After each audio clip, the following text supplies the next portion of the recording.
நமக்கோ தேவன் அவைகளை தமது ஆவியினாலே வெளிப்படுகிறார். அந்த ஆவியானவர் எல்லாவற்றையும்,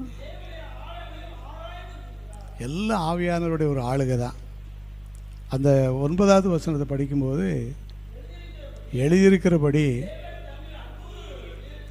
தேவன் தம்மில் அன்பு கூறுகிறவர்களுக்கு ஆயத்தம் பண்ணினவைகளை கண் காணவில்லை, காது கேட்கவும் இல்லை. ஆண்டவர் ஆயத்தம் பண்ணியிருக்கிற காரியங்கள் எல்லாம் இன்னும் வெளிப்படுத்தப்படாமல் இருக்குது.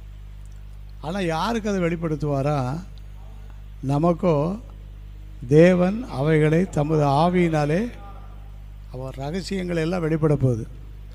ஆண்டவர் தம்முடைய ரகசியங்களை எல்லாம் தம்முடைய ஊழியக்காரருக்கு சொல்லாமல் எதையும் என்ன செய்ய மாட்டார். இந்த 9வது வசனத்தில் நம்ம படிக்கும்போது